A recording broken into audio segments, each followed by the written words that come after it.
আদম আলাইহিস সালামের সামনে তিন দল যখন হয়ে গেল, আদম, জিন, ফেরেশতা, তিন দলের সামনে যখন সব জিনিসপত্র রাখা হলো, আল্লাহ ডাক দিয়েছে ফেরেশতা করে, আল্লাহ আমি দেখেন কয়টা কি, আল্লাহ এটা কি, আমরা কেমনে কম, আমরা কি কিছু খাই? আপনি তো আমরা বানাইছেন এমন, খাওয়া দাওয়া নাই, খিদা নাই, খিদাও নাই, খাবারও নাই, পিপাসাও নাই, পানিও নাই, তো এটা কি জিনিস, কেমনে এটা আমার দরকারও লাগে না, এটা এই দেখছি এই প্রথম। তাহলে ঠিক আছে এটা বাদ, তাহলে এটা কি? আল্লাহ এটা ওই দেখলাম নতুন, আমি এটা জিনিসের নাম জানি না। তো কইছে এইটি কি দি, কয়টিও জানি না। তাহলে এই ফেরেশতা কি পাস না ফেল? আমার কথা কেনা পাস না ফেল? এবার ডাক দিছে জিন করে, আল্লাহ আমি দেখানো কয়টা গীতা, কয় ফেরেশতার যেই মত আমারও সেই মত, মানে ফেরেশতাও পারে না আমিও, কয়টা এটা তো কইল না, এটা আর কি কয়টা, কয়টাও এটা। আদম ভাই কয়টা কি? আল্লাহ এটার নাম কাপ, এটা দিয়ে গরম চা খায়, দুধ খায়, আর এই জায়গাটা বানাইছে ধরনের লেগে যেন গরমটা এত না লাগে। সুবহানাল্লাহ কয় না তো? এই জায়গাটার যে সুবহানাল্লাহ কোন লাগবো, এটাও হিয়াই দেওয়ান লাগবো নাকি? সুবহানাল্লাহর জাগাইলে লইয়া পড়বেন না, খাওয়ানোর বেলা তো লাইন লাগে না, সিরিয়াল ভাঙ্গা লইয়া পড়ে, খালি কমমালা, খালি হানা রাইব, কমমালা ক্ষমতাটা যাইব, কি একটা কারবার যাইতে আছে, ঠিক কিনা ক?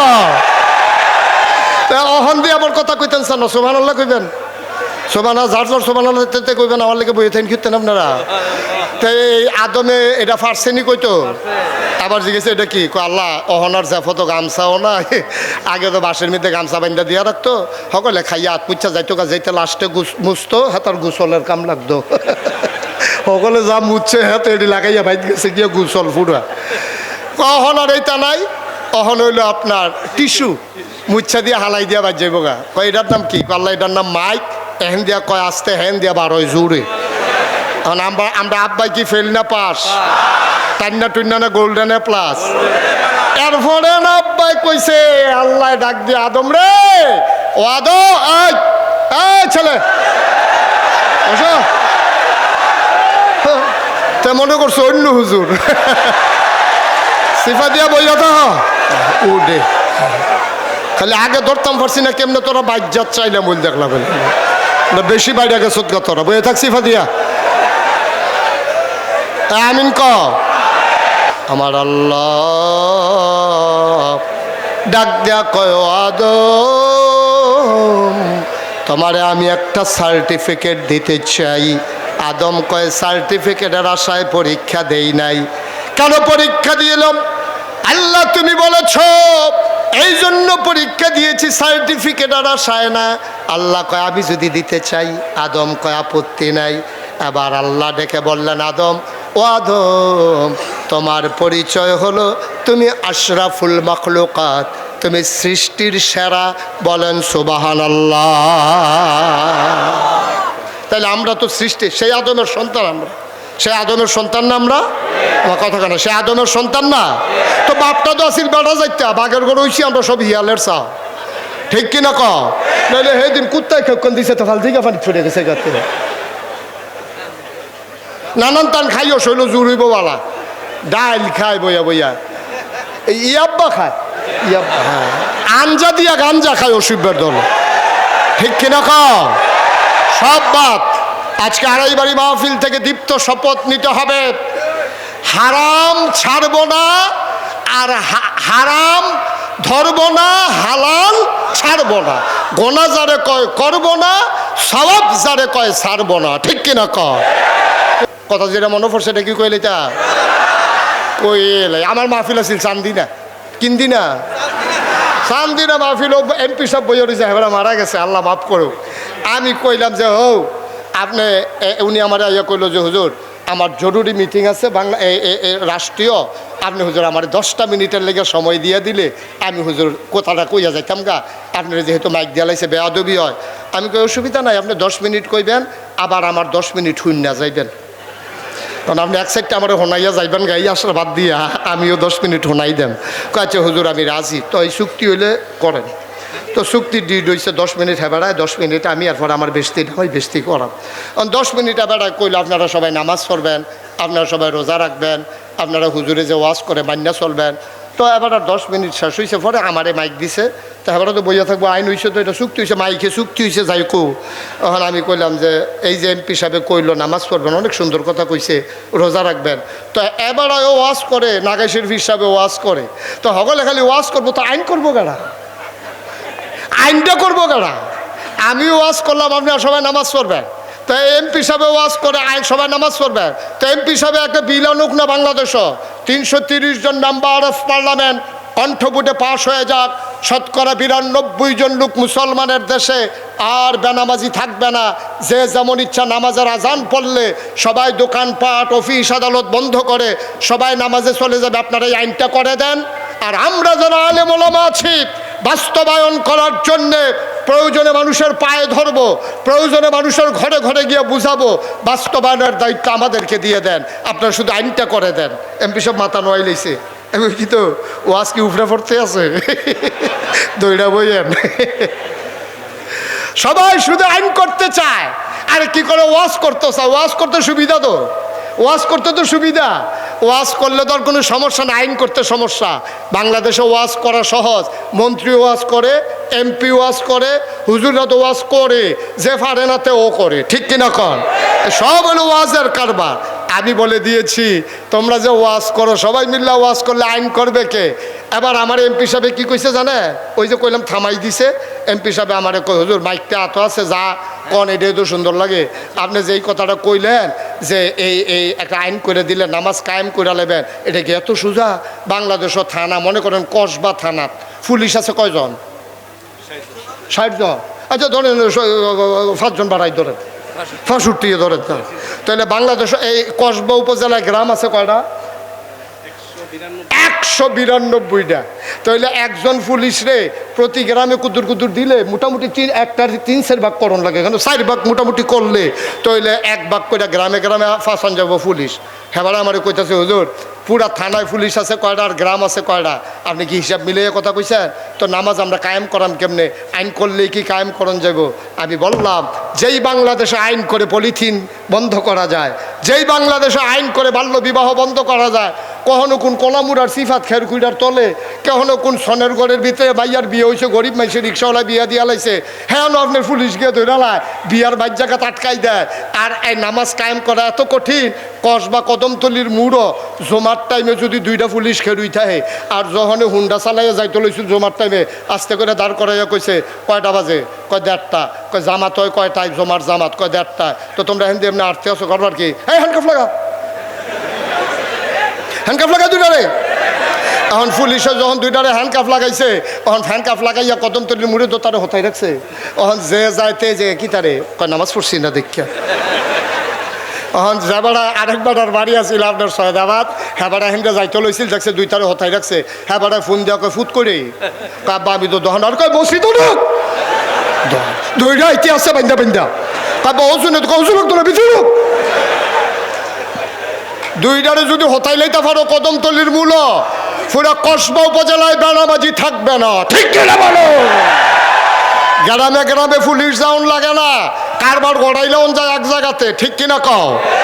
এই লাইগে নবীর এই কাম করছো, এই বুঝাইয়া বুঝাইয়া বুঝাইয়া বুঝাইয়া নবীরও ইসলাম কায়েম করলে পারতো, কিন্তু বুঝের লগে লগে কোরআনুল কারীমের 500 আয়াত যেগুলোকে হাকামুল কোরআন বলা হয়, এই 500 আয়াত নাজিলের কোনো দরকার ছিল না, ঠিক কিনা কন? করো কইরো না, ধরো ধরো না, খাও খাইও না, যাও যাইও না, এগুলোর কোনো দরকার ছিল না। এত কিছুর পরেও মক্কায় যখন নবী দ্বীনের দাওয়াত দেওয়া শুরু করলেন, 13টা বছর দাওয়াত দেওয়ার পরে এবার একটা ওখানে উচিত কথা কইবে, যেটা কইতাম এটা শেষ করে নাই। তাইলে আমরা কি ফরজের গুরুত্ব বেশি না নফলের গুরুত্ব বেশি? তো ফরজ লইয়া দি ফিটাফিটিও না, নফল লইয়া মুস্তাহাব লইয়া মুস্তাহাসান লইয়া যেটার বিচারে কিছু ভাবা যায় না সেইটা লইয়া ফিটাফিটির তুই দমাদম যাইতে আছে, কারবার কি? এটা হলো শয়তানের কারবার। শয়তানে চিন্তা করছে হুটে এই গুস্তর জায়গা যদি তার মুলার দ্বারা দিয়া খাওয়াইতাম পারি, খারাপ কি?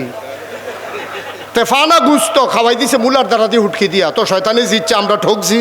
ওই আমরা করম ফরজ, আমরা ফরজের তো সোডাইয়া আমরা সুন্নত মুস্তাহাব নিয়ে ফেস্তা খাই দিছে, আমরা এটি লুয়ে ফিটাফিটি করতে আসি, ফরজের খবর নাই। সারাটা জীবনের নফল দিয়ে একখানো করলে আব্বা আপনি কি একটা ফরজ বানাইতে পারবেন? কথা কন পারবেন? আর আমি মনে করেন কইলাম যে এই আজকে থেকে ফাগড়ি বান্ধা সুন্নত, তা আপনি মনে মনে কইতেছেন আরে জীবনে তো আর ফাগড়ি বেঁধে গেলাম না, হুজুরেও কইলো রায় তো গাড়া হইছে এই আজ যে বান্ধনের সময়, হেতে মাহফিলের ফিসি দিয়া সিফাত কেসের লুঙ্গিটা টান দিয়া মাথাত বান্ধা লাইছে, ফাগড়ি বান্ধা সুন্নত। তো ফাগড়ি বান্ধা যে সুন্নত কইতাম এটা কি ফরজ বাদ দিয়া? মামা কত করে তো ফরজ বাদ দিয়া। আরে সালাদ হইলে ভালো হয়, গুস্তের লগে না। তুই ভাতের লগে সালাদ দিয়া রাখছো কি? ভাতের লগে গুস্ত হইব, মাছ হইব, এরপরে না সালাদ দিলে বালা, না দিলেও বালা, সুইটা লাইতেছে তো এমনি। তো তুমি গুস্তের লগে খবর নাই, মুরগির লগে খবর নাই, মাছের লগে খবর নাই, ভাত আর সালাদ দিলে তার সেত উঠানোর কথা না। তোমার ফরজের লগে খবর নাই, ওয়াজিবের লগে খবর নাই, তোমার সেই নাভি থেকে হাঁটু পর্যন্ত ঢেকে রাখা ফরজ, তুমি এই ফরজের খবর নাই। তুমি হুনছো না গাইছো, হুজুরে কইছে ফাগড়ি বান্ধন সুন্নত, এর লেগে তুমি আন্দাই রুগিয়ে সেটা লুঙ্গিটা টান দিয়ে ফাগড়ি বান্ধে আসতে আসো। তোমার এই কিতা কইবে আমি জিগাইম কে, তোমার আপনারা সকলে তো জানে কিতা না কইব কথা কয়ের দরকার নাই তো, ধর আইসে না কই কথার কথা নাউজুবিল্লা কইতেন না, জোরে কইতেন না নাউজুবিল্লা। কথা তো আরেকটা মনে পড়ছে, নোয়া গাইলে হুজুর আইসে ওয়াজ করতো, নোয়া গাইলে হুজুর আর আবার বুদ্ধি বেশি, তারা ওই ডাব খাইতো বেশি, আইউডিন বালা। নোয়াখালীর হুজুরে যখন ওয়াজ করতো আইসে, তখন ওয়াজের ভিতরে হুজুরে কইছে ও সারা জীবনের নফল মিলাইলেও একটা ফরজ বানাইতেন পারতেন না। তো মাহফিলে হাজার হাজার লোক হুজুরের ওয়াজ শুনছে, কই হুজুর তৈলি কি নফলটি ফাও গেল রে, একজন আরেকজনের লোক আলাপ করতে আছে, কই জিজ্ঞাসা হুজুরে জিজ্ঞে। তো একবার আত্মীয় হুজুর প্রশ্ন আছে, কয় কি? কই হুজুর ওই যে কইলেন যে সারা জীবনের নফল মিলাইলেও একটা ফরজ বানান যাইতো না, তৈলি কি আমার নফলটি ফাও গেল? তৈলে হুজুর আপনি কুদুর কইয়া দেন কতটা নফল এক লগে করলে একটা ফরজ বানান যাবে, এটা কুদুর কইয়া দিলে কাম লাগলে যা কম আছে এটা বাড়াইয়া কয়দিন কইরালাম তো একটা ফরজও। হুজুরে কয় এত বছর ওয়াজ করি, 40 বছর হয়েছে, কিতাব পড়লাম কত, কয়টা নফল মিলাইলে একটা ফরজ, এইটা তো কোনোক্ষণ পাইছি না, এটা কিতা করো? হুজুরে বুঝছে যে এমনি হইতো না, এটা মুগুইটা জবাব দেওয়ান লাগবে। হুজুরে ধুম তো এটা বিচারতেছে কি জবাবটা দিলে ভালো হয়। হুজুরে জিজ্ঞেসে কি তানা জিজ্ঞেসলেন? কই হুজুর জিজ্ঞাসলাম কয়টা নফল মিলাইলে একটা ফরজ, এটা জিজ্ঞাসলাম। হুজুরে মুচকি হাসি দিয়া কয় যতটা সুপারি গাছ মিলাইলে একটা নারিকেল গাছ হয়। 1 কোটি সুপারি গাছ মিলাইলে একটা নারিকেল গাছ যেমন বানানো যাবে না, আব্বা সারা জীবনের নফল মিলাইলেও একটা ফরজ সেজদার সমান বানানো যাবে না, যাবে না, যাবে না, ঠিক কিনা? এই জন্য মাথার টুপি মাথায় রাখতে হবে যদি এটার দাম 10 টাকাও হয়, পায়ের জোতা পায়ে রাখতে হবে যদি এটার দাম 10,000 হয়। ও মুসলমান, জোতা দামি বলে পায়ে দেওয়া যাবে না, মাথায় দেওয়া যাবে না, টুপি কম দামি বলে টুপি দিয়ে জোতা মুছা যাবে না। ও মুসলমান, হক্কানি পীর মাশায়েখেরা আলেম ওলামারা তোমরারে পায়ে ধরে ধরে বুঝিয়ে বুঝিয়ে তাদের মেধা যোগ্যতা খাটিয়ে খাটিয়ে সোনার মানুষ বানিয়েছে, ধারা আল্লাহর নবী দিয়েছেন। এমন করে দিনের দাওয়াত দেওয়ার পরে এই মানুষগুলো যখন আল্লাহর পথে আসতে চাইল, আল্লাহর নবী মুহাম্মদুর রাসূলুল্লাহ সাল্লাল্লাহু আলাইহি ওয়াসাল্লাম এই নবীজি যখন দিনের দাওয়াত দিলেন, তখন আমরা কসবা আড়াই বাড়ির মানুষগুলো ছিলাম না, ব্রাহ্মণপাড়া কসবার মানুষ ছিলাম না, কুমিল্লা আর ব্রাহ্মণবাড়িয়ার মানুষ ছিলাম না। 13,000 বছর আগে নবী যখন আসলেন, নবীরে যারা আল আমিন বলছিল আমরা না, কোনো মুসলমান না, আল আমিন বলছিল কাফেরেরা, ঠিক কিনা? নবীরা আল আমিন বলছিল কাফেরেরা, নবীর সাদেক বলছিল কাফেরেরা।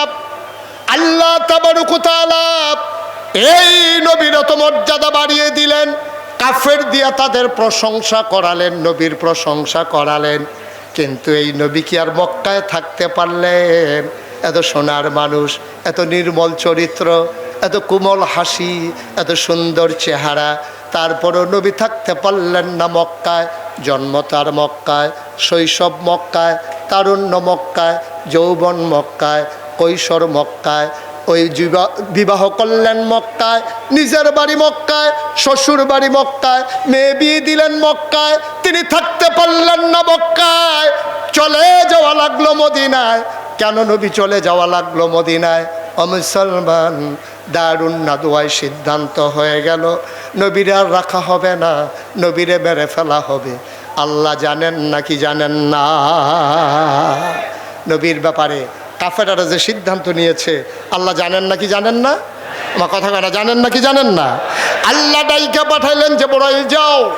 জিবরাইল এসে নবীকে সালাম দিলেন, আসসালাতু ওয়াসসালামু আলাইকা ইয়া রাসূলুল্লাহ, আসসালাতু ওয়াসসালামু আলাইকা ইয়া হাবিবাল্লাহ, আসসালাতু ওয়াসসালামু আলাইকা ইয়া শাফিয়াল মুজনুবিন, আসসালাতু ওয়াসসালামু আলাইকা ইয়া রাহমাতাল লিল আলামিন। সুবহানাল্লাহ বলবেন না? নবীকে এসে বললেন, ও নবী, আপনি আর মদিনা মক্কায় থাকবেন না, আপনি চলে যাবেন মদিনায়। নবী চলে গেলেন আবু বকর সিদ্দিককে নিয়ে। ওটা বলা আমার উদ্দেশ্য না। নবীর কতগুলো পাগল সাহাবা ছিল, ওরা প্রতিদিন সকালবেলা নবীর এক নজর দেখতে নবীর ঘরে যাইতো। এমন একজন পাগল সাহাবা, নাম হইল আব্দুর রহমান ইবনে আউফ। সুবহানাল্লাহ কয় না? জুড়ে কয় না সুবহানাল্লাহ? আব্দুর রহমান ইবনে আউফ তিনি ঘরে গেলেন নবীকে দেখার জন্য। সালাম দিলেন, লোক একজন বের হয়ে এসে কয়, ভাই নবীজি তো নাই। কয় নবী গেছে কই? কয় বলতে পারবো না কই গেছে। এবার তিনি মনে করলেন যেই মক্কায় নবী নাই, সেই মক্কায় আমি আব্দুর রহমান ইবনে আউফও থাকবো না। চলে গেলেন ঘরের ভিতরে, পটলার ভিতরে কাপড় নিলেন, তিনি রওনা করলেন মদিনার দিকে। সীমান্ত চৌকি বসানো হলো, কোনো মুসলমান যেন মক্কা ছেড়ে মদিনায় যেতে না পারে। কাফেরারা জায়গায় জায়গায় যুবকদেরকে বসিয়ে দিল। যুবকদের হাতে ধরা পড়ে গেলেন আব্দুর রহমান ইবনে আউফ। যুবকেরা নিয়ে গেল দারুন নাদওয়ায় কাফের সর্দারদের কাছে। আবু জেহেল, আবু লাহাব, উতবা, সাহেবা সবাই ডাক দেয়া, আব্দুর রহমান ভাই, আপনি তো ভদ্র মানুষ, আপনি স্বাধীন মানুষ, আপনি সুন্দর মানুষ, চলেন আপনি দুধুরস্ত একটা পাঞ্জাবি একবারের বেশি দুইবার আপনি গায়ে দেন না, দামি পারফিউম আপনি আতর ব্যবহার করেন, আপনি কই যাচ্ছিলেন? এবার আব্দুর রহমান কয়, ভাই যেই মক্কায় নবী নাই, এই মক্কায় আমি আব্দুর রহমান থাকতে পারবো না, আমি চলে যাব মদিনায়। কয় তাইলে টুপিটা খুলে দেন, পাঞ্জাবিটা খুলে দেন, সাথে কি আছে বের করে দেন। আব্দুর রহমান টুপি খুললেন, পাঞ্জাবি খুললেন, পটলায় টাকা ছিল টাকাও দিয়ে দিলেন। এবার আব্দুর রহমান আস্তে করে ঘরে চলে গেলেন। রাত গাঢ় হয়, সবার ঘুম আসে, আব্দুর রহমানের চোখে ঘুম আসে না।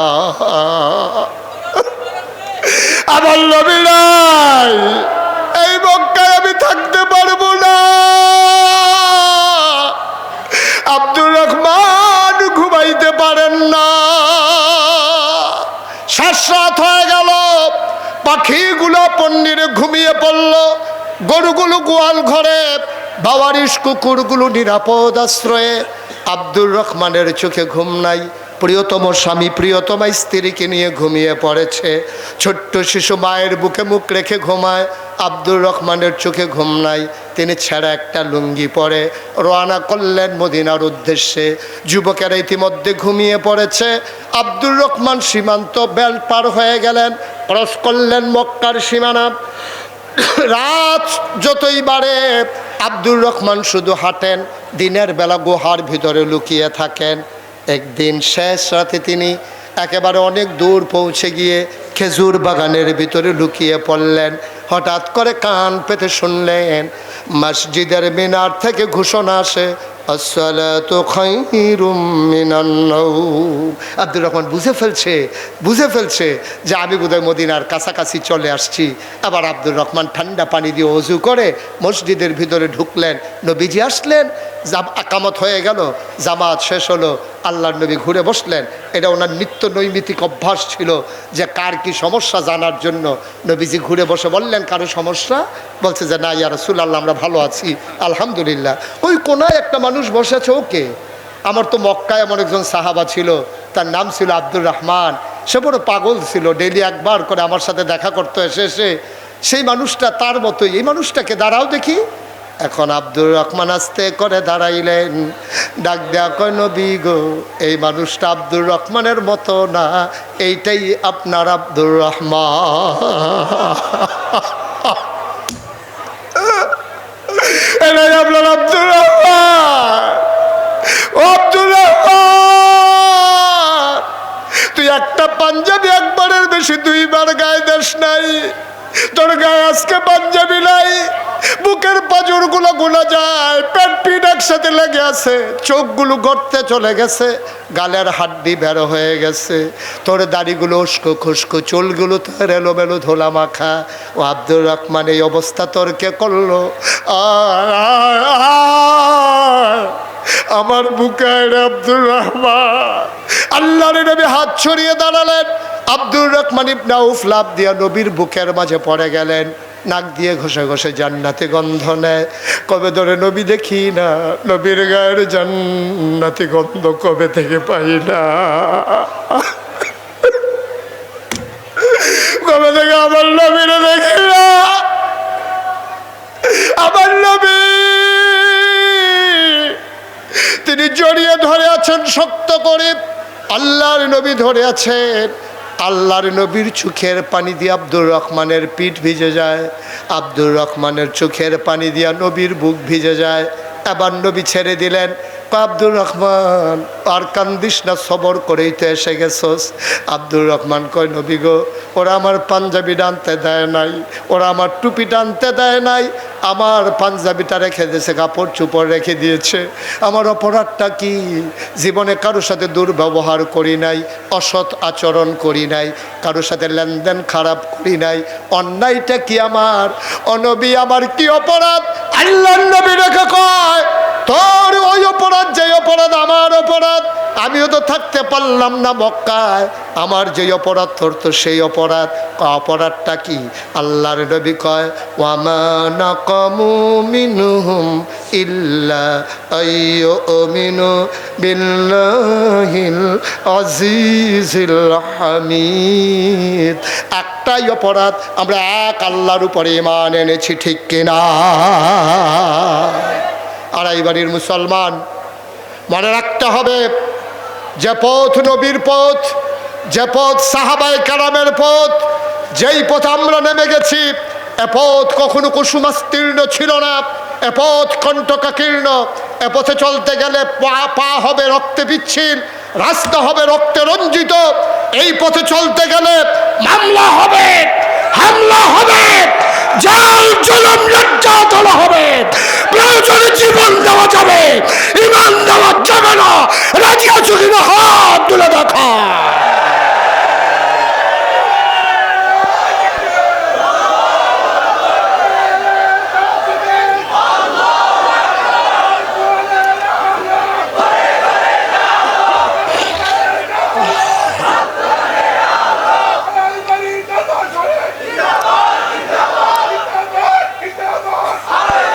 সবাই পড়ে আমিন। সুতরাং এ পথ এমনই পথ, এ পথে আমরা অটল অবিচল দাঁড়িয়ে থেকে জান্নাতের দোরগোড়ায় পৌঁছে যাব হাঁটি হাঁটি পা পা করে। আর হুর গ্যালমানেরা আমাদেরকে ডেকে ডেকে বলবে, আহলান সাহলান মারহাবা, মোস্ট ওয়েলকাম, আমাদের ভুবনে আপনাদেরকে স্বাগতম। সেই প্রত্যাশায় আবারও দেখা হবে কোনো এক মাহফিলে, দেখা হবে কোনো এক ময়দানে।